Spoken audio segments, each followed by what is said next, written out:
Arlington National Cemetery is not merely a graveyard. It is the hallowed ground of American memory, a sloping, green tapestry woven with sacrifice and eternal devotion. Here, beneath the immaculate rows of white marble, rest those who paid the ultimate price, their silent presence forming a perpetual honor guard for the nation. The sentinels of this sacred space are the stones themselves. Each marker a testament to duty, honor, and country. They stand shoulder to shoulder, stretching across the hillsides in perfect, almost impossible alignment, each one silently whispering the name and date of a hero to the vast, indifferent sky. The very air over Arlington possesses a weight, a solemnity found nowhere else. It is charged not with grief, but with profound respect. Visitors move with hushed reverence, instinctively lowering their voices, perhaps sensing the multitude of storied lives beneath their feet. The landscape is meticulously manicured, a deliberate act of continuous remembrance, ensuring that the resting places of the nation's sons and daughters never fall into disrepair or neglect. This constant, vigilant care transforms the cemetery into a living memorial, a dynamic landscape of remembrance that continually reflects the nation's gratitude. At the heart of this solemn expanse lies the memorial amphitheater and, crucially, the tomb of the unknowns. This monument represents the apex of Arlington's symbolism, an eternal flame and a perfect white block of marble, standing for all those whose sacrifice was so complete that their very identity was lost to history. The unknown soldier, sailor, airman, and marine are guarded, day and night, in a ritual that has become the cemetery's most visible and moving tradition. These guards, members of the 3rd U.S. Infantry Regiment, the Old Guard, are the active sentinels. Their movements are a mesmerizing, precise ballet of duty. They march 21 steps down the black mat, execute a sharp 2-second turn, pause for 21 seconds, turn again, and repeat the pattern. The number 21 symbolizes the 21 gun salute, the highest military honor. Their commitment is absolute, their bearing impeccable, their vigilance a tangible, unwavering tribute to the fallen. They patrol in all weather, rain, snow, or oppressive DC heat. Their solemn, measured pace a heartbeat in the silence of the grounds. It is amidst these silent sentinels, both the marble markers and the meticulously disciplined human guards, that the enduring legend of the Lady in Black took root. Her vigil was not part of any military ceremony, but a private, singular act of remembrance that mirrored the silent devotion of Arlington itself. Every year, she would appear, a figure steeped in shadow, moving through the rows with a purpose as clear and uncompromising as the soldiers' march. Her presence, a stark contrast to the rigid order around her, highlighted the deeply personal nature of the sacrifice celebrated here. She was a fleeting, yet constant, shadow in a place of permanent stone, an embodiment of the untold sorrow carried by countless families. Her silent pilgrimages reinforced the truth that while Arlington honors the collective, the pain remains intensely individual.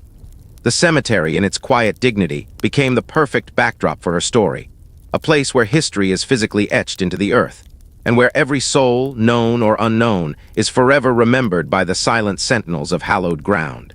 The Tomb of the Unknowns is the epicenter of Arlington's solemn gravity. It is a blindingly white, austere sarcophagus, resting beneath the memorial amphitheater, and it serves as the ultimate repository for America's anonymous dead. Yet, for all its grand public symbolism, representing the collective sacrifice of the nameless, it became the focal point for one person's profoundly private sorrow, the woman known only as the Lady in Black. The tomb's very existence acknowledges the incompleteness of war's ledger. It is a sacred placeholder for those lost in the terrible churn of combat, their remains too broken or obscured to ever be identified and returned to their families under a known name. It is here that the public grieving becomes most intense, and where, for decades, the Lady in Black found her silent annual communion. Her choice of this monument, rather than an individual grave, suggested a sorrow that transcended a single loss, or perhaps a loss so ambiguous that only the unknown could represent the object of her lifelong mourning. She would arrive every Veterans Day, rain or shine, her appearance as dependable as the ceremonial changing of the guard. Clad in heavy black from head to toe, a long, sweeping dress, a broad-brimmed hat, and a thick veil that obscured her features entirely, she moved with a deliberate, graceful gait. She was a living relic of an older, stricter tradition of mourning, a stark, anachronistic figure against the modern backdrop of tourists and military precision. This shroud of anonymity was essential to her rite. Her grief was hers alone, a secret she carried with the weight of the veil. The guards, the elite sentinels of the old guard, grew accustomed to her presence. They were trained to see nothing, to acknowledge no distraction, their focus fixed entirely on their sacred duty. Yet even they could not ignore the powerful, magnetic aura of her devotion. Her visit always followed a meticulous, unvarying ritual. She would approach the tomb, always remaining respectful of the sacred boundary marked by the black mat. She never spoke to anyone, not to the guards, not to the few onlookers, and certainly not to the journalists who occasionally tried to coax a story from her silence. Her only offering was a single, long-stemmed red rose, which she would place upon the tomb. Sometimes she would bring a small bouquet of red and white roses, traditionally laid in the recesses of the amphitheater. The red symbolized love and passion, the white purity and honor. But it was the singular rose laid near the unknown that defined her sorrow. This single crimson bloom was a silent, powerful testament to an enduring, perhaps misplaced hope, a personal connection made to a figure designed to have no personal connection at all. Was she a mother who never received word of her son? A widow whose husband vanished in the trenches? A sister who lost a brother to the vast sea?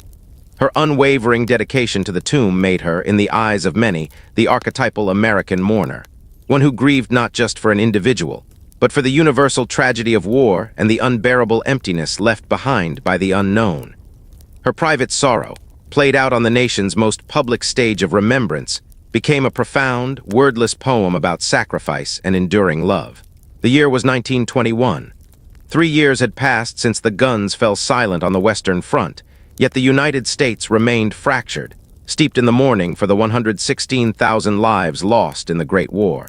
Among the returning soldiers, too many families found only silence, the bitter knowledge that their loved ones rested in unmarked foreign graves.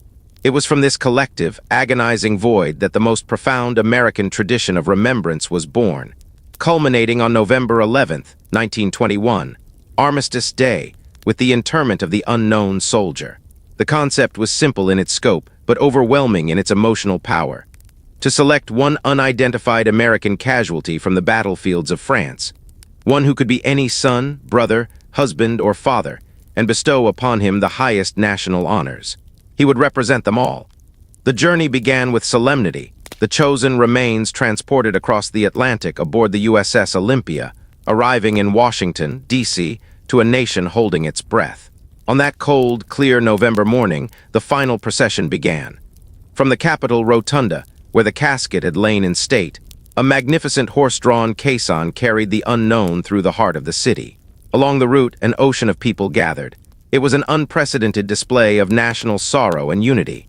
The streets, usually bustling with the clamor of commerce, were hushed. Men stood bareheaded, women wept openly, and veterans snapped rigid salutes, their chests heavy with medals and ghosts. The journey culminated on the high, sweeping hills of Arlington National Cemetery. There, before a newly constructed marble amphitheater and the awaiting, austere slab of marble that would become his eternal resting place, the world watched. President Warren G. Harding presided, laying the Medal of Honor upon the casket. Distinguished dignitaries, foreign leaders, and high-ranking military officers all paid tribute. Yet, the true power of the ceremony lay in the collective act of surrender, the relinquishing of hope for an individual identification in exchange for a universal symbol. The unknown soldier was lowered into the earth at 11 o'clock a.m., precisely the hour the armistice had gone into effect 3 years earlier. In that moment, the tomb became more than a monument. It became a pledge. It was the nation's vow that these ultimate sacrifices would never be forgotten, even if the names were lost to time. This day was the genesis of a continuous, living tradition, establishing Arlington as the sacred keeper of American valor. It was this newly consecrated ground, and the profound, silent oath it represented, that would later draw the veiled figure of the Lady in Black. The national act of mourning on November 11th, 1921, created the very sanctuary where her intensely private sorrow would find its context, transforming her personal vigil into a timeless component of the tomb's enduring legacy. The sacred rhythm of Arlington was established quickly after 1921. The steady march of the guard, the annual wreath layings, and the reverent stream of visitors. Yet it was the insertion of an anomaly, a silent, black-clad woman, that truly cemented the emotional folklore surrounding the tomb of the unknowns. No one can pinpoint the exact moment of her initiation into the annual ritual, but somewhere in the years following the tomb's dedication, an icon emerges. The first appearance of the Lady in Black was recorded in the collective memory of the cemetery staff. It was not a dramatic arrival. There were no flashing lights or media frenzy. Her entrance was as subtle and deliberate as a shadow lengthening in the late autumn light. Perhaps it was on an anniversary or simply a cold, unremarkable day. She simply was there, a lone figure, strikingly monochromatic against the gray marble and the crisp, colorful uniforms of the old guard. She was a vision drawn from a bygone era, perhaps a Victorian engraving of eternal grief. Her initial appearance likely caused a ripple of confusion. The cemetery grounds were accustomed to structured visits, to organized tour, and to official ceremonies. This woman, however, was clearly engaged in a purely personal devotion. She arrived alone, carried no official credentials, and engaged with no one. She would stand at a respectful distance from the tomb, her black veil providing an impenetrable shield against observation, allowing her to mourn in complete, isolating privacy. The guards, the stoic witnesses to the nation's sorrow, were the first to register her presence as a pattern, rather than a one-off visit. They noticed the consistency of her attire, the unwavering timing of her arrival, often coinciding with the veteran's day anniversary. They observed the singular, poignant gesture, the placement of a red rose, always perfect, always precisely positioned near the tomb. This small, bold splash of crimson against the white marble and her dark clothing was the only clue she offered to the depth of her passion and loss. The cemetery superintendent and other long-term staff initially treated her as they would any visitor, with respect for her apparent mourning. But as the visits became an annual institution, spanning years and then decades, she transformed from a visitor into a fixture, an unofficial, unspeaking priestess of the unknown. Her silence was louder than any oration, her unwavering loyalty more moving than any official decree. She quickly became an icon not because of what she did, but because of what she represented. In a nation still reckoning with the enormous human cost of war, a cost that continued to grow with conflicts like World War II and Korea, the Lady in Black was the physical embodiment of the unidentifiable, unresolved grief of the American home front. She was the mother who never received closure, the wife who never moved on, the pure spirit of devotion distilled into a single annual pilgrimage. Her first appearance set the precedent for a tradition that would last for over 60 years, turning a simple act of remembrance into one of Arlington's most enduring and mysterious legends. The quiet gravity of her debut ensured that she would never be forgotten, even as her identity remained forever shrouded. In the vibrant, shifting landscape of 20th century America, where fashion rapidly evolved and societal norms were constantly being redefined, the Lady in Black remained a deliberate, dramatic anachronism. Her appearance at the Tomb of the Unknowns was not merely a visit. It was a theatrical performance of perpetual mourning, staged entirely through her clothing. She was always clad in shadow, her unwavering attire a heavy, physical manifestation of her sorrow that defied the passing of time and trends. The core of her ensemble was a long, sweeping gown, often ankle-length and made of thick, opaque fabric, velvet, wool, or crepe, that seemed to absorb the light around her.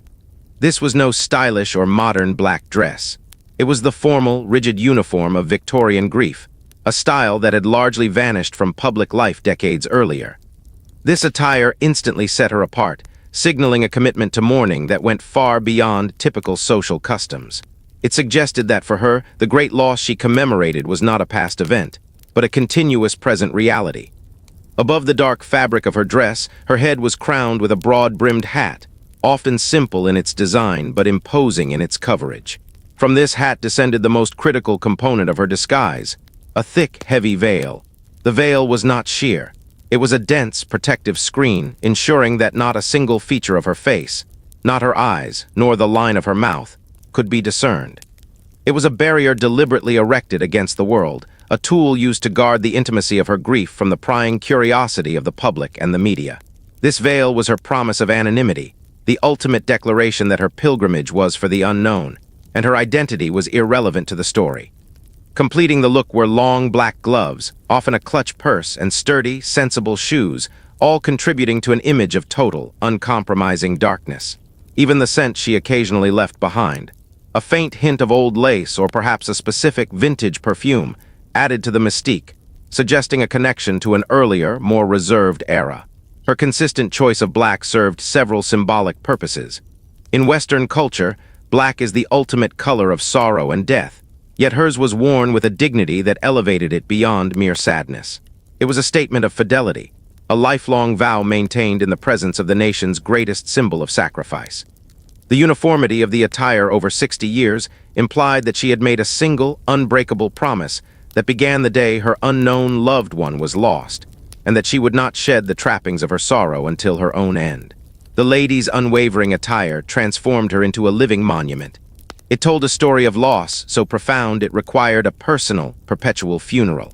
She was a figure clad in shadow, moving among the white stones of Arlington, a solemn reminder that beneath the national pride and public ceremony of the tomb lay the raw, unending heartbreak of one individual who chose to mourn in silence, forever shielded from light and scrutiny. For 6 long decades, through wars, presidents, and shifting cultural tides, one fact remained immutable at Arlington National Cemetery: the annual pilgrimage of the Lady in Black. It was a ritual defined by fidelity and precision, a powerful act of devotion that cemented her place in the cemetery's lore. This was not a casual visit. It was the solemn fulfillment of a personal covenant, a vow kept sacredly and without fail. Her arrival typically occurred on Veterans Day, November 11th, the anniversary of the unknown soldier's interment. This timing was crucial, aligning her private mourning with the nation's official day of remembrance. While the amphitheater buzzed with official dignitaries, speeches, and the roar of a 21-gun salute, the Lady in Black maintained her separate, quiet vigil. She did not seek the attention of the state ceremony. She sought only the presence of the tomb. The meticulous nature of her ritual spoke volumes about her commitment. She would arrive discreetly, often driven by a private car, entering the grounds without fanfare. The cemetery staff, accustomed to her schedule, would ensure a smooth, if distant, path to the tomb, understanding the sanctity of her moment. She would move slowly, her black silhouette standing out against the autumn colors or the stark white of the snow, for no weather could deter her. Her devotion was impervious to rain or biting cold. The conditions were secondary to the keeping of her promise. Upon reaching the tomb, she would pause, often taking several moments in silent contemplation. It was during this pause that the sheer weight of her commitment became palpable. The years telescoped, and one could almost sense the decades of silent grief concentrated in that single moment. She never lingered excessively, honoring the strict, disciplined environment of the sentinels. Her respect for the tomb's perpetual guard was absolute. She remained a quiet observer, never interrupting or distracting the soldiers from their duties. The climax of her pilgrimage was the offering. She would produce a single, long-stemmed red rose, sometimes accompanying it with white roses, and place it gently near the marble sarcophagus. This gesture was the essence of her vow, a silent communication to the unknown that she remembered, that she loved, and that her hope had not entirely died. The rose was a symbol of enduring passion, a silent message conveyed across the barrier of anonymity and death. This annual pilgrimage became a powerful lesson in steadfastness for the soldiers who guarded the tomb. They changed every hour, every day, but she returned every year. Her faithfulness provided a poignant, human counterpoint to the military formality. Her presence reminded them that their duty guarded not just a symbol, but a profound, personal loss that had never faded. It was a vow made long ago, carried out with unwavering dedication until she was too frail to continue, leaving behind a legacy of absolute, silent devotion at the heart of America's hallowed ground. As the decades marched on, the Lady in Black transformed from a curious visitor into a legendary figure, her unwavering presence at the tomb of the unknowns fueling a national obsession. Her absolute silence was her greatest weapon and her greatest mystery.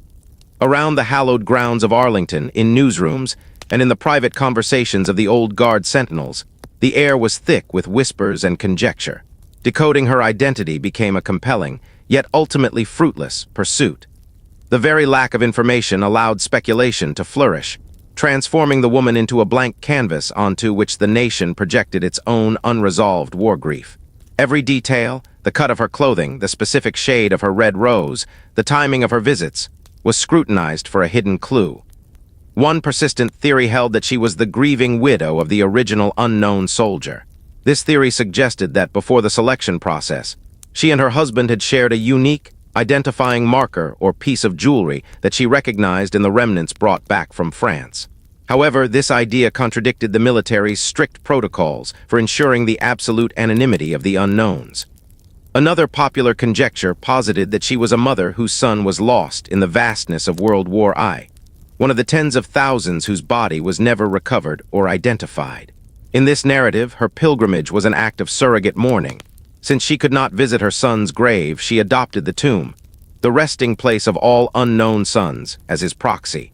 Her dedication, therefore, was a symbolic refusal to accept the finality of his disappearance. The most enduring, and perhaps romanticized, story suggested she was a fiancée, her youth taken by a wartime tragedy that prevented a wedding. She was, in this telling, forever frozen in a state of engagement, the black attire a perpetual wedding gown of sorrow. This theory was often bolstered by the idea that the single red rose symbolized a passionate, unfulfilled love. The constant attention from journalists yielded almost nothing. Reporters staked out the cemetery on Veterans Day, hoping to catch a glimpse of a license plate or a fleeting comment. They failed.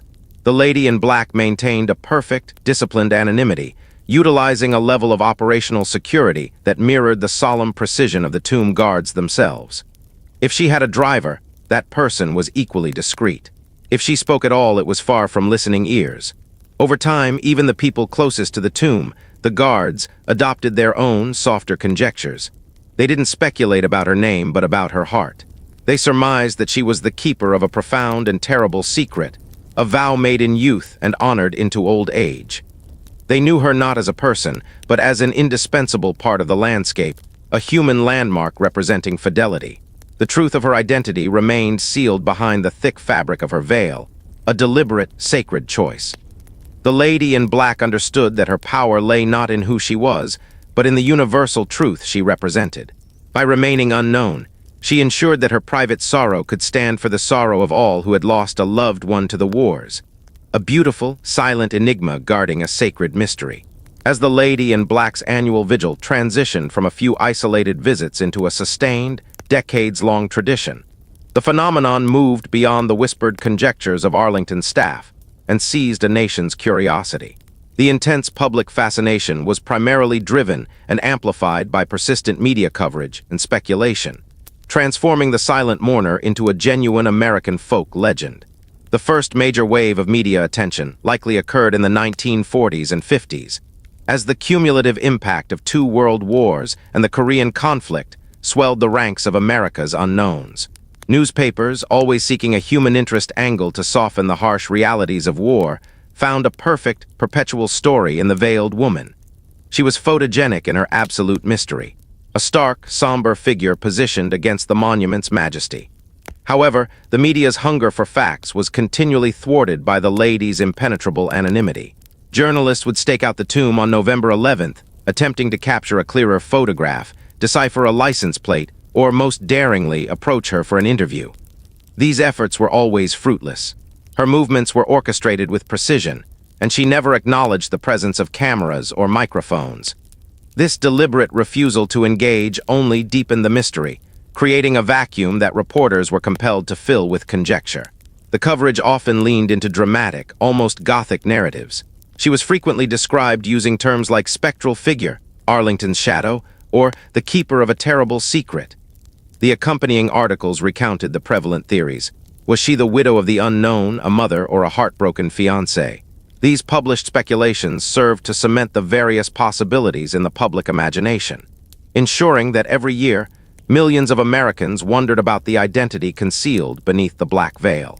Radio and later, television reports further popularized her image.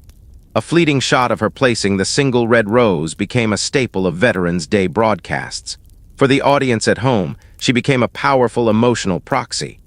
Seeing her reaffirmed that even in the chaos of modern life, deeply personal, lifelong devotion still existed. She was the personification of the silent grief felt by countless others who had loved and lost in the service of the nation.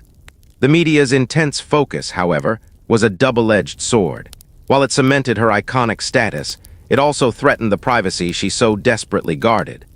The intensity of the scrutiny may have forced her to become even more discreet, ensuring that her pilgrimage remained a personal, sacred observance rather than a public spectacle. Ultimately, the Lady in Black offered the media the perfect story, one that could never be definitively concluded. The unanswered question of her identity ensured that a nation's curiosity remained perpetually piqued. Her silence generated more stories than any confession ever could have, making her a unique, self-sustaining legend born from the solemnity of the tomb and the relentless focus of the American press.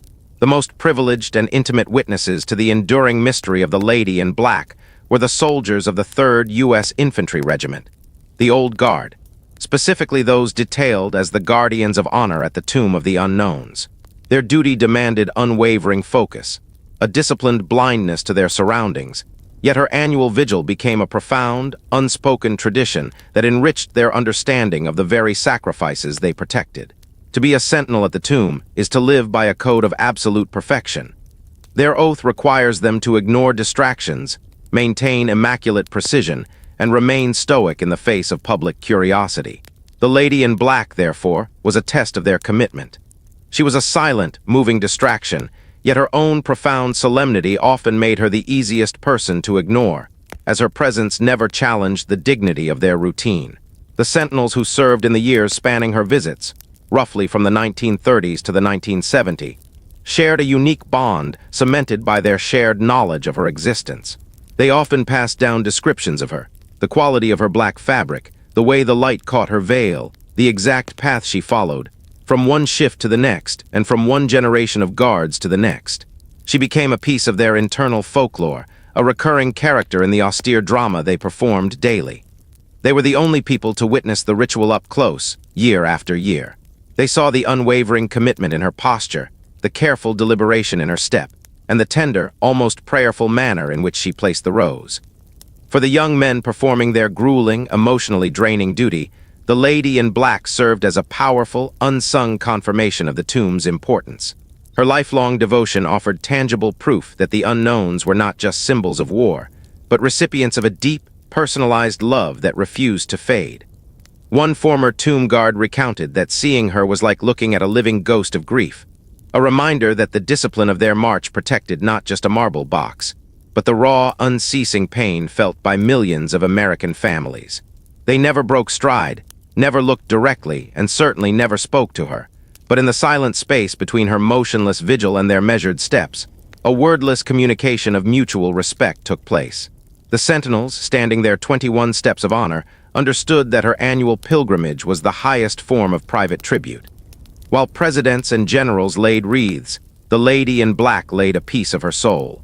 She was the perfect mourner, embodying the ideals of fidelity and service they themselves upheld. She honored the unknown by refusing to let his sacrifice become abstract, giving it a face of sorrow veiled in black. Her sustained presence was a silent affirmation, echoing the sentinel's own promise. The soldier never sleeps. The guardians of honor were the keepers of the tomb's sacred duty, but the Lady in Black was the keeper of its sacred heart, and they, her stoic witnesses, carried the memory of her silent, enduring devotion long after she ceased her annual pilgrimage. Central to the enduring mystery of the Lady in Black was the tangible element she left behind, the basket of roses. This offering was more than a mere floral tribute. It was her defining characteristic, a silent, fragrant signature of respect delivered year after year to the unknowns, standing in stark, passionate contrast to her own monochromatic silhouette. While often described in singular terms, the single red rose, her full offering was sometimes a more intricate tableau. She would occasionally carry a small, vintage basket containing a carefully curated selection of roses. The roses were predominantly red, symbolizing enduring love and passion, but they were often accompanied by a few pristine white ones, representing purity, innocence, and honor. The combination spoke volumes, suggesting a love that was both deep and unsullied by time or circumstance. The ritual of the placement was meticulous. Unlike the grand, structured wreath-laying ceremonies performed by official dignitaries, the Lady in Black's act was quiet and intensely personal. She would approach the area near the tomb, always respecting the perimeter guarded by the sentinel, and carefully set down her offering. She never tossed or dropped the flowers. They were placed with a deliberate gentleness, as if she were tending to the resting place of a sleeping loved one. The sheer consistency of this gesture over 6 decades elevated the flowers from a simple gift to an iconic emblem. The sentinels and cemetery staff came to recognize the distinct style of the offering. They understood that the perfect condition and choice of the blooms were reflective of the perfect, unwavering nature of her devotion. The flowers were never wilted, never generic. They were always fresh, often hinting at a quality or style that suggested they came from a high-end florist or were perhaps grown with special care. The roses served as her only form of communication. They were her voice, articulating the sorrow, fidelity, and undying hope that her veil-shrouded face refused to express. When the soldiers of the old guard later retrieved the offering, they treated it with immense respect, recognizing it as a sacred deposit rather than mere litter. The roses were an annual reminder that the tomb of the unknowns was not just a monument of state, but a locus of personal, profound, and perpetual grief. Furthermore, the act of bringing the roses offered a tiny, humanizing crack in her armor of anonymity. It implied that despite her intense privacy, someone, somewhere, knew her mission and helped her procure the flowers. Did she grow them herself? Did a discreet florist prepare them every November 11th, year after year, without ever asking the name of the recipient? This small, beautiful detail fueled further speculation, centering not on who she was, but on the enduring power of the commitment that drove her annual sacrifice. The basket of roses thus became her permanent legacy, a poignant signature of respect etched not in stone, but in the annual return of a single, powerful color against the white marble. It was her personal monument to the unknown, a silent affirmation of love that transcended the brutality of war and the silence of death. The greatest defining feature of the Lady in Black, surpassing even her dramatic attire, was her absolute and total vow of silence. For decades of silence, she maintained her refusal to speak, transforming her annual visit from a simple act of remembrance into an act of profound, almost religious self-denial. This silence was not incidental. It was the cornerstone of her identity, ensuring the purity and universality of her grief. In an era of relentless media curiosity and public chatter, her unbroken silence was a radical act of control. It ensured that her vigil remained a private communion between herself and the unknown, unpolluted by the intrusions of the external world. She understood, perhaps instinctively, that the moment she offered a name, a relationship, or a reason, the universal power of her image would shatter. To speak would be to define her loss, reducing it from a symbol for all unknown sacrifice to the specific tragedy of one woman. The reporters and onlookers who attempted to breach this wall of quiet were met with an absolute void. She never acknowledged a question, never offered a greeting, and never provided an explanation for her presence. Her veil served as her ultimate protection, but her unyielding refusal to utter a single word was the true guardrail of her mystery. She would simply move past, her focus fixed on the tomb, making it clear that her conversation was not with the living, but with the silent monument of the dead. This sustained silence had a powerful effect on those who guarded the tomb. The sentinels, who were trained in the most rigorous forms of military discipline, recognized and respected her parallel commitment. Her quiet demeanor demanded their respect more than any spoken plea ever could. Her silence in the face of intense scrutiny reinforced the sacred nature of their duty, serving as a solemn example of dignity maintained under pressure. They understood that their shared silence, theirs enforced by duty, hers by devotion, was the language of honor in this hallowed space. Her refusal to speak also lent weight to the theories surrounding her identity. The public reasoned that only a loss of unfathomable magnitude could necessitate such a lifelong vow. Perhaps the shock of the tragedy had rendered her literally speechless, or perhaps the truth was so painful, so wrapped in historical ambiguity, that it could never be adequately articulated in words. Her silence became the container for all possibilities. She could be any mother, any wife, any loved one who suffered an irreparable loss in war. In the end, the Lady in Black's decades of silence was her greatest gift to the legend. It guaranteed that her story would forever remain an enigma, a poetic testament to the enduring, wordless sorrow of the American home front. She taught the nation that the deepest grief requires no translation, no explanation, only the unbroken presence of fidelity and love.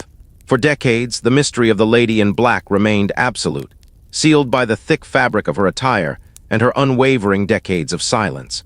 Yet even the most determined anonymity can sometimes be pierced by the patient, quiet observation of those nearby. Over time, among the small, close-knit community surrounding Arlington, the cemetery workers, the long-serving chauffeurs, and the retired old guard members, The veil lifts slightly, offering tiny, hard-won clues to the woman behind the legend. These clues were never revealed through a dramatic confession or a press conference. They were fragments of information passed through trusted channels, treated with respect and discretion. One persistent detail concerned her vehicle. She rarely drove herself. The drivers who brought her were equally silent, but over the years, subtle patterns emerged. It was rumored that her transportation was arranged by a small, private service in Georgetown or Alexandria, one that had been reliably fulfilling the secretive annual booking for decades. These drivers knew her destination, her routine, and her requirement for absolute privacy, acting as silent accomplices to her vow. Another significant clue came from the roses themselves. While the public wondered about their source, whispers among the DC florists suggested that a specific, high-end shop had a standing, highly confidential order placed every year for a single, perfect red rose and accompanying white blooms, always paid for in cash by a third party. This arrangement protected her identity while ensuring the ritual remained intact, illustrating a determined logistical effort behind her simple act of mourning. More personally, some of the older sentinels who had served multiple tours reported fleeting impressions. They noticed the quality of her shoes, suggesting she was a woman of means, and the cut of her clothes, which, though anachronistic, were always impeccably maintained, indicating a life not marred by poverty. These observations countered some of the more elaborate theories that portrayed her as an impoverished, heartbroken recluse. Instead, they suggested a woman of quiet dignity, whose commitment was a choice, not a necessity. Perhaps the most humanizing clue was the persistent rumor that she was named Mrs. C, the initial of her lost loved one, or perhaps her own family name.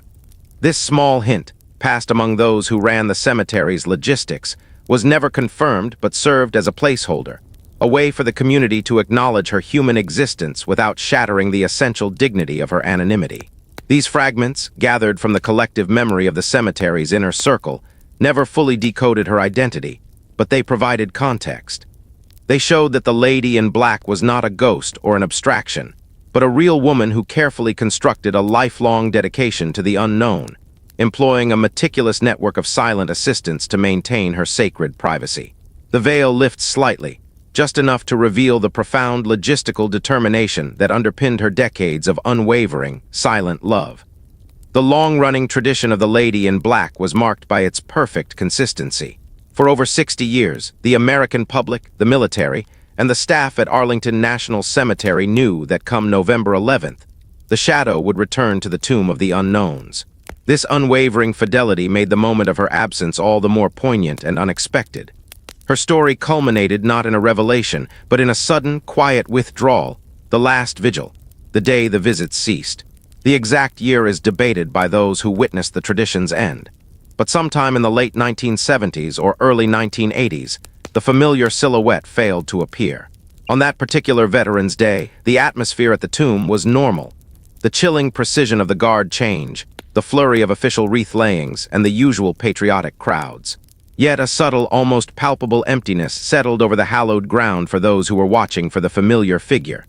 The sentinels, standing their posts with their trained, focused gazes, were likely the first to notice the absence. They had been conditioned to expect her, not to react to her, but to register her presence as a reliable component of the day. When the hours passed, and the customary time of her arrival came and went, a silent question began to circulate through the ranks of the old guard. Where is the lady in black? Her non-appearance spoke volumes. Given the decades of flawless commitment, the only logical explanation was that she was no longer physically able to make the journey, or that she had passed away. This was not a woman who would have missed her sacred duty for illness or travel. Only a definitive, insurmountable obstacle, likely death or extreme frailty, could have broken the vow she kept so sacredly. The cessation of her visits was, in its own way, a final, profound act of dedication. She had committed to mourn until her end, and her silence, now a permanent absence, signaled that the vigil had reached its natural, inevitable conclusion. She had been true to her promise until her very last capacity to fulfill it. There was no official statement, no news release from the cemetery. The quiet dignity with which she conducted her life extended to the end of her tradition. But the story spread through the close-knit Arlington community and eventually to the media. The lady in black was gone, For those who knew her legend, the silence she left behind was louder than any grief. It closed a chapter in the history of the tomb, marking the finality of a private sorrow that had been publicly, though silently, witnessed for generations. The last vigil was not a day of her presence, but a day of her absence, which confirmed her ultimate sacrifice and cemented her legacy as the nation's most loyal yet anonymous mourner.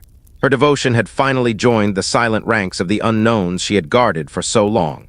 Though the annual pilgrimages of the Lady in Black ceased in the late 20th century, her story did not end with her absence. Instead, she transcended her human identity to become a legacy of remembrance, a powerful, enduring symbolism that continues to shape the way Americans view the tomb of the unknowns and the sacrifice it represents. The most potent element of her symbolism is her embodiment of the unresolved grief of the American home front.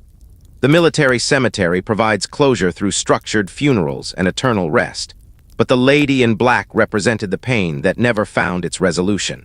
By choosing the tomb, the resting place of the anonymous, she became the voice of every parent who never received a body, every spouse who never had a grave to tend, and every sibling whose memory was suspended in uncertainty. Her black veil covered not just her own face, but the collective, sorrowful face of a nation's bereaved. Furthermore, she stands as the ultimate icon of unwavering fidelity.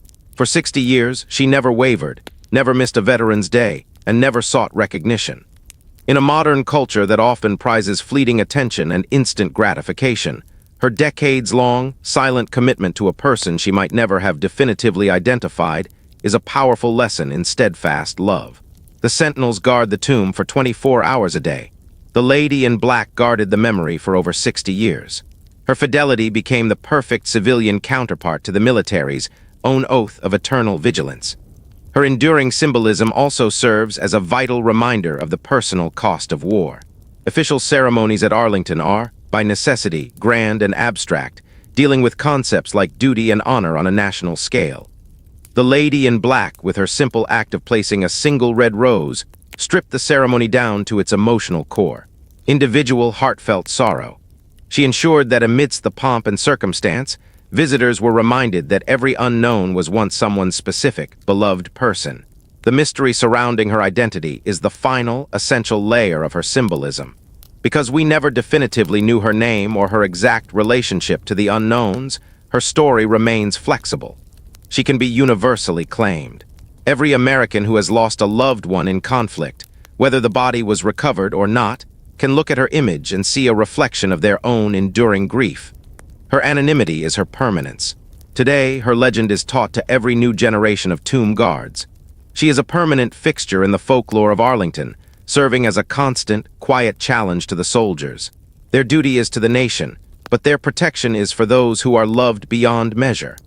A legacy of remembrance is not etched into her gravestone, for we do not know where she lies, but it is deeply inscribed in the heart of the hallowed ground she loved and honored for a lifetime.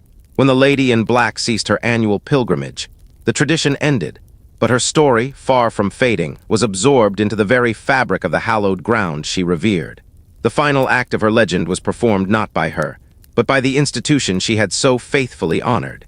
In a quiet, powerful acknowledgement, honor preserved, Arlington's tribute to the unknown mourner ensured that her loyalty would be remembered as long as the tomb stood.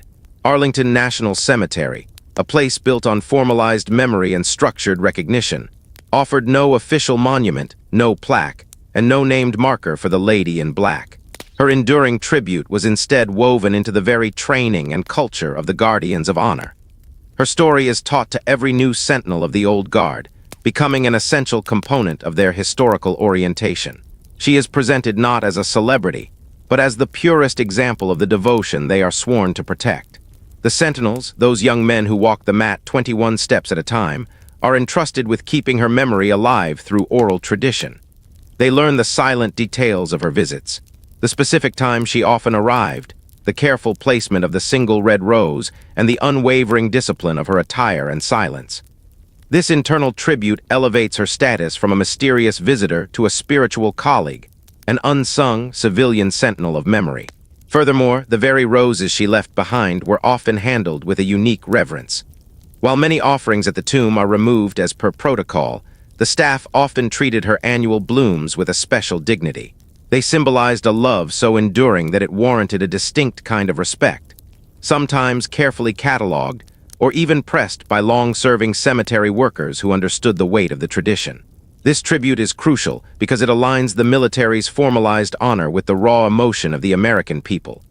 By recognizing the lady in black, Arlington acknowledges that the sacrifice of the unknowns is consecrated by both the state's formal recognition and the private, unending sorrow of those left behind. Her legend serves as a permanent, emotional tether between the grand monument and the individual heart. In a profound sense, the ultimate act of honor preserved is the cemetery's agreement to maintain her anonymity. Though the media and amateur historians continue to search, Arlington has deliberately chosen not to confirm any definitive identity. This collective silence, mirroring her own, respects her vow. It keeps her symbolism pure, ensuring that she remains forever available to represent all who mourn, rather than being confined to the tragic story of just one person. The Lady in Black's enduring legacy ensures that every time a visitor looks upon the tomb, they are not only remembering the fallen soldier, but also the faithful, silent figure who, year after year, showed up to ensure that an unknown sacrifice was never an unloved one. Her devotion is the highest tribute the unknown mourner could give, and the cemetery's preservation of her legend is its enduring, silent reply.